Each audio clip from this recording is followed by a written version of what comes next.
नमस्कार, मैं हूं आपके साथ अभिषेक पुंडीर। अभी बीजेपी ने मध्य प्रदेश चुनाव को लेकर तीसरी लिस्ट जारी कर दी है और कांग्रेस पर बढ़त बनाने के लिए नई रणनीति क्या बदली, बैकफायर कर गया। जब बीजेपी ने रणनीति बदली तब कहा जा रहा था कि ये बीजेपी का मास्टर स्ट्रोक है, लेकिन सर्वे ने ऐसी कहानी कह दी कि मोदी शाह की नींद हराम हो गई है। इससे पहले आपको खबर बताएं, उससे पहले आपको बता दें, अगर आपको हमारी खबर अच्छी लगे तो खबर को लाइक कीजिएगा और चैनल को सब्सक्राइब करना ना भूलें।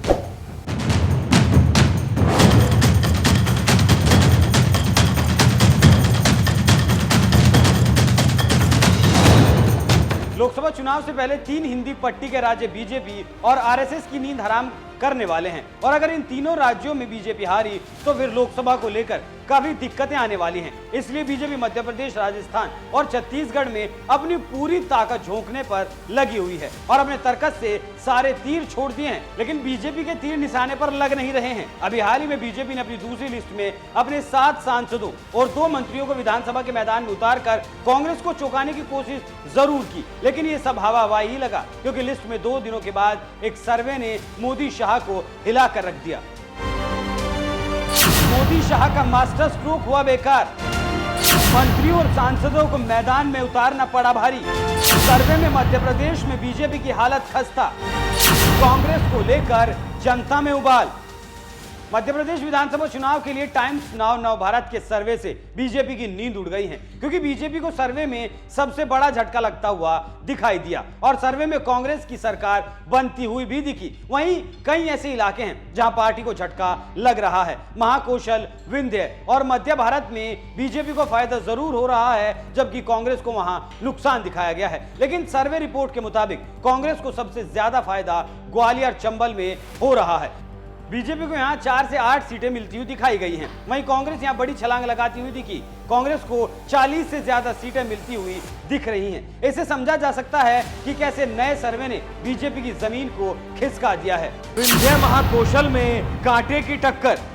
टाइम्स नाउ नव भारत के सर्वे की माने तो विंध्य महाकौशल में बीजेपी और कांग्रेस के बीच कांटे की टक्कर है, तो मध्य भारत में बीजेपी को मामूली बढ़त मिलती दिख रही है। जी हां, सर्वे में विंध्य क्षेत्र में बीजेपी कांग्रेस के बीच कांटे की टक्कर है। बीजेपी यहां बाजी मारते हुए दिख रही है।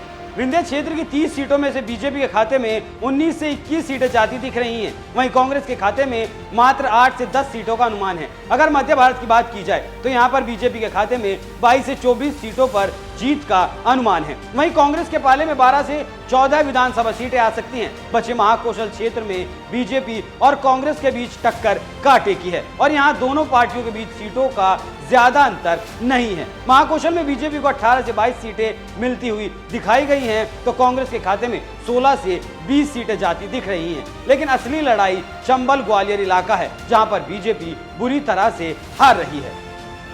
चंबल में बीजेपी की हालत पतली। बुंदेलखंड इलाके में बीजेपी कांग्रेस में जबरदस्त टक्कर दिख रही है। यहां की 26 सीटों में से बीजेपी के खाते में 13 से 15 सीटों की बढ़त दिख रही है, लेकिन कांग्रेस के खाते में 11 से 13 सीटें जाती हुई दिखाई गई हैं। इसके अलावा मालवा, निमाड़ में कांग्रेस बीजेपी को बुरी तरह से पटकनी देते हुए दिख रही है। नव भारत टाइम्स के सर्वे में कहा गया है कि यहां की 66 विधानसभा सीटों में से कांग्रेस के खाते में 41 से 45 सीटें जा सकती हैं। वहीं बीजेपी को महज 20 से 24 सीटों पर ही जीत मिल सकती है। मोदी शाह को अनुमान था कि पार्टी के दिग्गजों को उतारने से फायदा होगा, लेकिन यहां तो उल्टा हो गया और सर्वे टिकट बंटवारे से 1 हफ्ते बाद का है।